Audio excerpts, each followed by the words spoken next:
Sah Susilo diperiksa hari ini dan kita akan penuhi. Tapi sebelumnya saya ingin sampaikan evaluasi pada pemanggilan sebelumnya, dan ini akan menjadi atensi kami pada pemeriksaan hari ini. Jadi kami tidak ingin ada pemeriksaan yang melampaui batas-batas ya hak-hak kemanusiaan orang ya, jangan sampai malam. Dan kemarin alhamdulillah sudah dipenuhi. Jadi dari 3 saksi yang diperiksa itu semuanya rata-rata sebelum maghrib sudah selesai. Jadi kemarin ada Roy Suryo, ada Rizal Fadila dan Kurnia Tri Royani. Dan terhadap ketiganya sebenarnya ada peristiwa-peristiwa yang tidak relevan ditanyakan, dan karena tidak relevan dan karena di KUHP diatur bahwa saksi hanya menerangkan apa yang dia lihat, dia dengar dan dia alami sendiri, maka sejumlah pertanyaan tidak dijawab. Karena apa? Karena lokus dan tempus deliktinya tidak dihadiri oleh saksi. Misalnya Pak Roy Suryo ditanya di peristiwa 22 Januari 2025. Tentu saja Roy Suryo tidak bisa menjawabnya karena memang di 22 Januari 2025 itu tidak ada di lokasi. Yang menarik adalah pada kasus pemeriksaan Rizal Fadila, karena objek utama daripada delik pencemaran dan fitnah yang diadukan oleh saudara Joko Widodo itu adalah ya statement dari para peneliti ini yang menyimpulkan bahwa ijazah saudara Joko Widodo itu palsu. Maka Rizal Fadila selaku pihak yang dipanggil sebagai saksi meminta untuk terlebih dahulu diperlihatkan bukti ijazah yang dimiliki oleh pelapor yang konon kabarnya sudah disita oleh penyidik Polda Metro Jaya.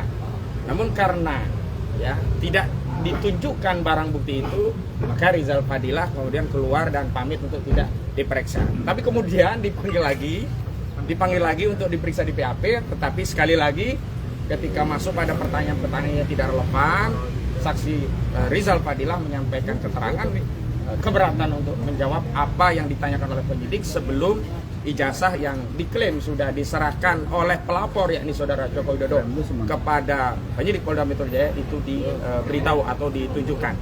Nah, untuk Kurnia Tri Royani juga sama, cuman Kurnia Tri Royani agak lama. Kan sama dengan yang lainnya, ya diperiksa dalam salinan berkas sampai 24 berkas, dan ini yang menjadi lama. Khusus Pak Roy Suryo itu ada 114 pertanyaan tapi hanya 85 saja ya yang kemudian dijawab dengan ya katakanlah ya copy paste begitu, karena memang banyak yang tidak, kalau hanya sekitar 15 yang memang berkenaan dengan peristiwa yang dialami Pak Roy Suryo maka dijawab.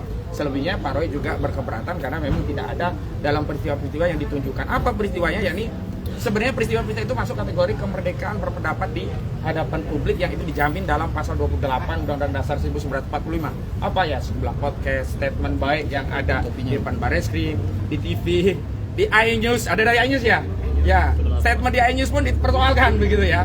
Kemudian ada di sejumlah media-media lainnya, dan ini tentu saja kami ingin sampaikan pada kawan-kawan media, ini ancaman kemerdekaan berekspresi yang ini tidak saja sedang mengancam ya, para terlapor atau saksi-saksi yang hari ini hadir, juga kemarin yang diperiksa, tapi ini mengancam kemerdekaan berserikat, berkumpul, dan menyampaikan pendapat, juga kebebasan berekspresi, terutama ya ini akan mengancam tugas-tugas jurnalisme dalam menyampaikan kabar kepada publik.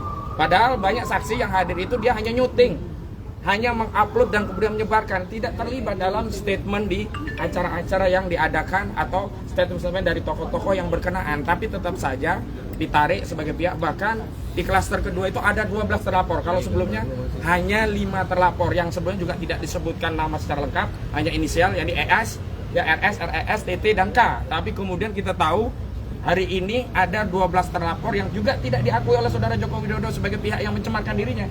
Berulang kali saya tegaskan, saudara Joko Widodo ini pengecut. Nah, dia merasa dihinakan, merasa direndahkan, tapi tidak tunjuk hidung siapa orang yang hanya menyampaikan peristiwa. Kalau dalilnya ini teknologi digital, khawatir AI ya, nggak masuk akal. Buktinya Pak Yusuf Kalla keluarganya melaporkan, itu kan juga video, tapi langsung tahu yang dimaksud itu adalah Sylvester Matutina. Nah, kepada hal itu maka hari ini saya akan spill dulu ya, karena ini bagian dari kasus ini. Pertama, saya ucapkan selamat kepada Komisi Pemberantasan Korupsi yang telah mampu melakukan OTT terhadap Emmanuel Ebenezer Wamenaker ya yang terduga kasus korupsi. Dan saya harapkan hari ini kejaksaan juga melakukan OTT terhadap Sylvester Matutina.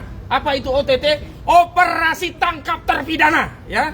Jangan sampai ada terpidana masih bisa berkeliaran yang belum punya status saja ya, belum punya status loh itu. OTT itu belum punya status ya. Emmanuel Ebenezer itu belum punya status tapi bisa ditangkap. Kenapa terpidana ya ini kok nggak ditangkap kemarin, alasannya sakit. Jangan-jangan bener ini Sylvester lagi mencret di rumah ini, ketakutan luar biasa, takut ditangkap oleh jaksa. Bagi jaksa nggak usah pedulikan mau mencret mau ngapain kayak, tetap tangkap karena itu adalah tugas, kewenangan dan tanggung jawab jaksa, ketimbang institusi kejaksaan tercoreng ya hanya gara-gara tidak menjalankan kewenangannya untuk menangkap terpidana yang sudah inkrah 6 tahun. Nah, hari ini kami juga ingin menegaskan nanti ada tim-tim yang akan mendampingi, dan hari ini alhamdulillah di tengah-tengah kita ada juga koordinator litigasi ya, nanti Bang Peter Sendiri juga akan menyampaikan. Baik, ke prinsipal dulu ya. Tapi yang jelas kami nanti akan batasi bahwa pemeriksaan maksimal maghrib. Ya, jika memang dibutuhkan waktu tambahan reschedule. Kita ini warga negara, nggak lari seperti Sylvester Matutina. Panggil ulang nggak apa-apa. Jangan memaksakan sampai jam 4 subuh seperti yang dialami oleh saksi Sunarto. Baik, untuk yang pertama kali saksi yang akan diperiksa adalah Rismond Sianipar Hasiolan. Kepada Pak Rismond dipersilakan. Ya, lanjut aja. Agak ke tengah dikit, sorry. Agak ke tengah ya. Tengah aja, Bang. Biar konsen buku tak. Oke. Oh, mau dipamerin sekalian. Iya, dipamerin. Nah, jadi apa namanya, kita membuktikan sekali lagi bahwa ini akan di grand launching tanggal 27 Agustus ya, sekitar 700 halaman. Nah, berisi itu tidak ada apa namanya statement-statement tanpa dasar, apalagi dituduh untuk kebencian maupun apa namanya kebohongan. Di sini sangat teknis yang kami tulis ya, bertiga, dan itu membantah kesimpulan dari Dirtipidum ya di Bareskrim bahwa ijazah Joko Widodo itu identik. Nah, di sini kami bantah secara ilmiah, secara teknis dan secara saintifik ya, bahwa ijazah Joko Widodo tidak identik dengan ijazah-ijazah lainnya, terutama ijazah dari Pronojiwo. Banyak metode forensik yang kita tuliskan, dan ini di dalamnya ada kode program ya, kode program bisa direkonstruksi, bisa diuji ya, di-challenge, didiskusikan oleh mereka yang punya kemampuan untuk itu. Jadi oleh karena itu kita akan apa namanya membuktikan kepada penyidik bahwa kami punya dasar untuk membantah apa kesimpulan dari Bareskrim, gitu ya. Betul ya, statement dulu ya, nanti ada pertanyaan. Yang kedua dari Michael Silakan.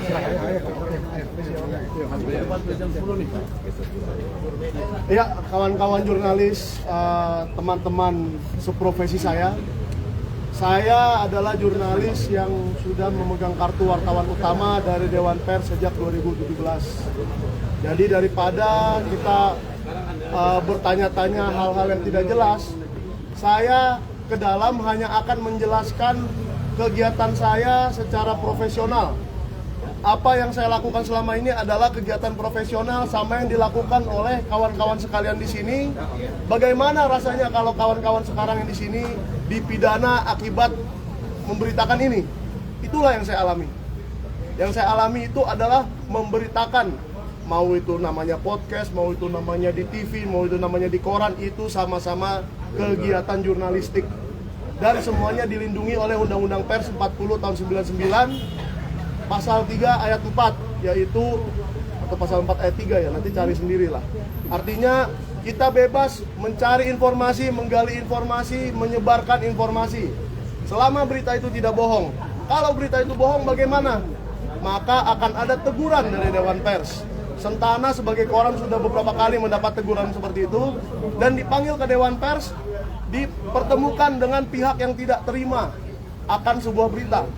Nah, Bapak Joko Widodo, apabila Anda tidak terima akan sebuah pemberitaan yang ada di Sentana, ayo kita ketemu di Dewan Pers.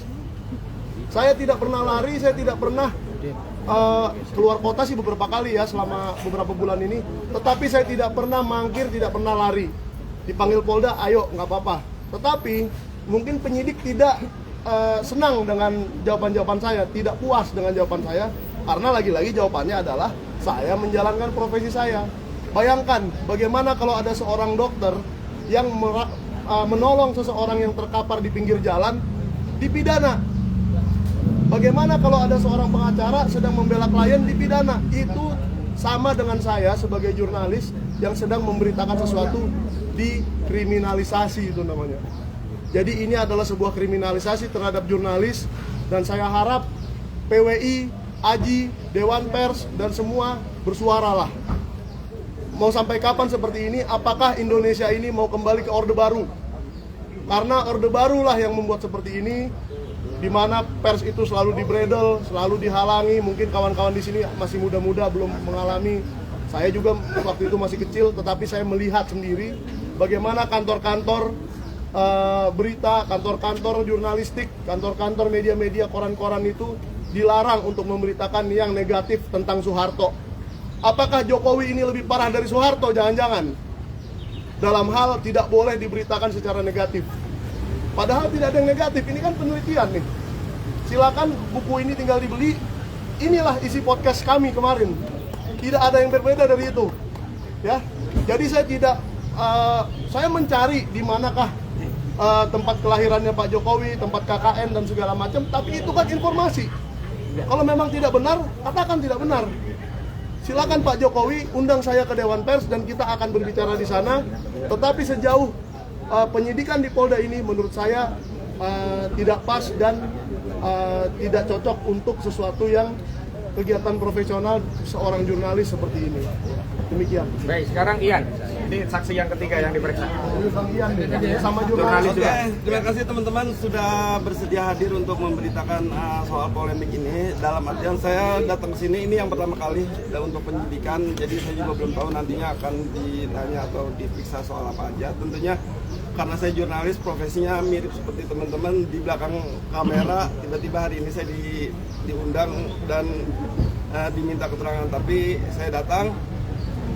Terus Ternul bilang kalau hari ini hari Jumat, orang katakan hari Jumat itu Jumat Rahmat. Tapi saya nggak khawatir soal itu karena ada teman-teman, ada mata-mata kamera. Dari mata kamera ini akan memberitakan kepada masyarakat, akan masyarakat ikut mengawasi soal penegakan hukum khususnya di kepolisian. Tentunya ini juga akan menjadi perhatian dari Pak Prabowo. Tolong Pak, ini ada 12 orang terlapor. Kalau yang sudah dipanggil itu sudah hampir 15. Jadi ini ada rakyat Bapak yang